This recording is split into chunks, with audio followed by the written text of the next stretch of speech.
He is a senior research fellow in Russian and Eurasian studies at the Heritage Foundation, among other things. Dr. Ariel Cohen joins us once again. Thank you, Dr. Cohen. Great to be with you. Let's begin. Hi, good evening. First of all, yes. I attentively reviewed all the reports about the alleged deal, and I don't see a deal. I do not see a date certain for elections. I do not see how the sides are going to come to an agreement and who is going to adjudicate in case they don't come to an agreement. Who guarantees this deal and how? So there's so many gaps. And unfortunately, Yanukovych has a track record of lying to his own people. He lied about the association agreement with the European Union. He lied about constitutional changes. He lied about a ceasefire. He sent soldiers to kill protesters.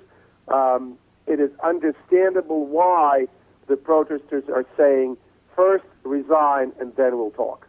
So, bottom line, if we really are going to believe there's a deal, part of that deal would be the resignation of Yanukovych.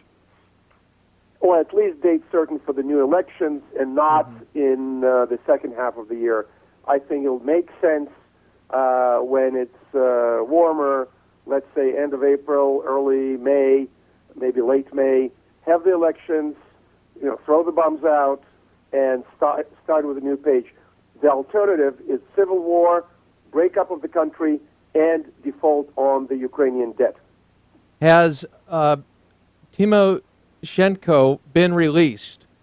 The opposition figure that was taken in, obviously, that was part of the agreement. Have we seen, would that also lead to more credibility that the president is serious about this deal and potential reforms? Unfortunately, Yulia Tymoshenko, the former prime minister and the nemesis of Yanukovych, is still in detention. She is in a prison hospital.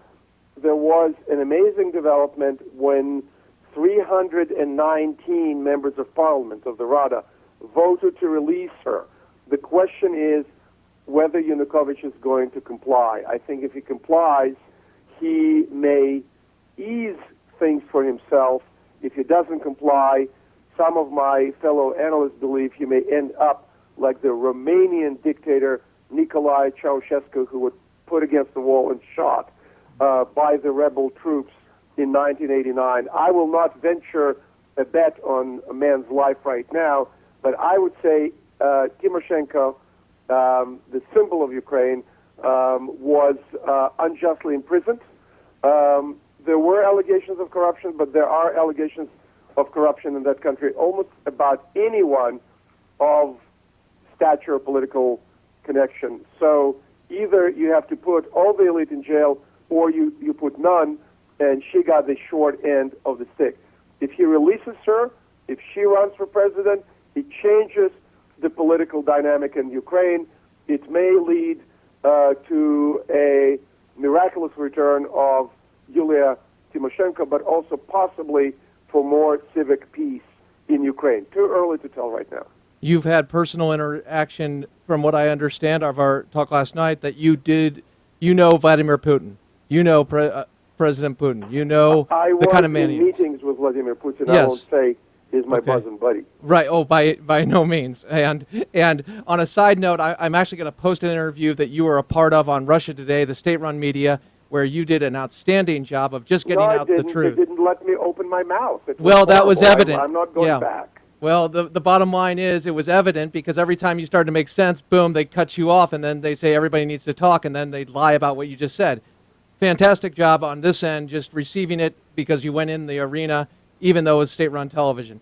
Bottom line here, Dr. Cohen, when you look at the viewpoint of and the style and the strategy of one Vladimir Putin, does he sit there and say, this thing was getting too hot, we were going the other way, we were losing the PR campaign, what we're going to do is have it die down a bit, announce a deal, play the game, and then what we're going to do is use that time to discredit the protesters that have been protesting since last year, as you well know and been writing about, and then the attention will be moved. When the focus is on there, we can't win it, but we're not going to cave in. That's what I get you're sensing, because unless we have the Yushchenko resign, you're saying, really, we're not seeing a change here. What I think may happen if there's a quick move against Yanukovych is pushed out, or he appoints a date for the elections and he loses, or the pro-Russian forces appoint someone who is pro-Russian and he loses, then the Russian instinct would be go for a kill. Either invade or send in special forces, and at the same time, as I've written today, they may start giving out Russian passports in the eastern areas, eastern regions of Ukraine, in the regions where the people speak Russian anyway and like Russia and don't like the West. In that case, Ukraine may break up. Russia will take the prize areas of the Crimea, of the Black Sea, the port of Odessa, the industrial powerhouses of Kharkiv and others, and then the rest of Ukraine will sort of drift into Europe but will be impoverished. That's one scenario. The other scenario is that somebody will explain to Putin, Ukraine is just too big for Russia to digest because it's in a horrible economic shape. If you go in and take over, you broke it, you own it, it'll cost Russia $30-40 billion a year subsidy. Russia doesn't have that kind of money. So it's hard to tell. Putin is both a businessman and a great Russian patriot, some will say an imperialist. And Ukraine has a historic connection to Russia. It will be a feather in Putin's cap. It will be his legacy if he brought Ukraine into the Russian orbit. On the other hand, he may not have the money. He may decide that if he sends troops in, people from Western Ukraine who hate Russia may move in and start shooting. So he will have a bloody mess on his hands, a civil war in Ukraine, or a war between Ukrainian people and the Russian military, a scenario that even a tough guy such as Vladimir Putin may not cherish. Final question, because of your time. Bottom line, when you spoke yesterday, you talked of the fact that President, you heard through a Democratic national security advisor to the president that he really wasn't engaged on this issue till 2 days previous. That's correct. Okay, well, as you've noted and the world's noted and the information's there, the protest, the deal that took place earlier, the imprisonment of the opposition leader, what do you see is our path? If you walk into President Obama tonight, and maybe you're doing that, we don't know, Dr. Cohen, but we hope, we pray. You go in, what do you tell him to do? 3 things you tell him to do that are the bedrock of the policy in relation to the Ukrainian people who seek to be free? First of all, I would say stand for our values. We support freedom. We support those who want to be free.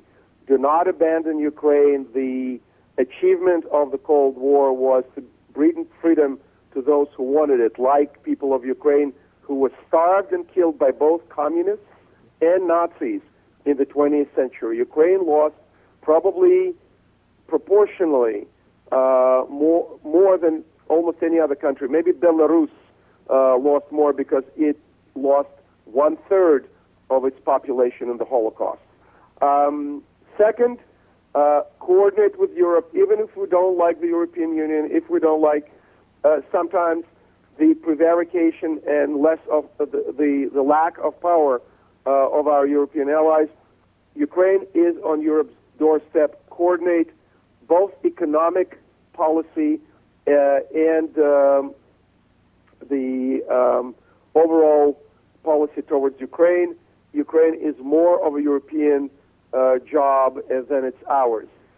Lastly, explain to Russia and take your time. Maybe they are thick in the head and you have to repeat it many times.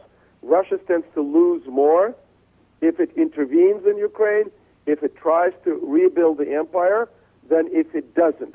In the 21st century, we're no longer in the era of empires. We're no longer in the era of military occupation. Let Russia learn to live with independent Ukraine side by side, just like they learned in the past to live next to independent Poland and Finland that were the parts of the Russian Empire before 1917. And I know I said final question. This is, do you think Putin would ever move to that? Do you think he would listen to President Obama? If it was President Reagan, he would listen. If it was Margaret Thatcher, he would listen. If it was one of the Bushes, maybe he would listen. Putin, as I mentioned before, was an intelligence officer, and there's a saying in Russian, once KGB, always KGB. Once intelligence, always intelligence. He was not just an intelligence officer, he was a case officer, meaning his specialty was to recruit and operate people, to run people. He, in that respect, has a very strong instinct of assessing and manipulating people. And if I was a betting man, I would not put my money that Putin would be afraid of Barack Obama. Maybe if he appeals to his reason and not to his truculence, not to his aggression and ambition, Obama may get across. The track record, unfortunately, on Syria, on Iran, on Egypt when he supported the enemy of the West, President Morsi of the Muslim Brotherhood. The track record is not in favor of the United States, and I'm saying it with sadness and sorrow. Dr. Ariel Cohen, thank you for taking the time tonight. It is a pleasure and privilege. We are blessed with your information, your perspective, and we hope and pray that the President follows your advice. Thank you, and God bless. Take care. All right. So there you have it. The man knows the issue better than anyone, and he just told you and broke it down. Pretty incredible. Fantastic record of predicting things and being ahead of the game because he understands the regime and he understands the history. Dr. Ariel Cohen of the Heritage Foundation. So, yeah, the deal, everybody, I mean, it's being reported as a deal right here, Wall Street Journal. Nonetheless, he's not buying it, and for good reason. We'll return to that topic a little later, but we're going to be talking to our own Chris Woodward. Beat the press. FCC pulls back, but was the signal already set? That and, Ted Cruz interview with CNN. You're going to love it. Crane Durham, nothing but truth, AFR Talk.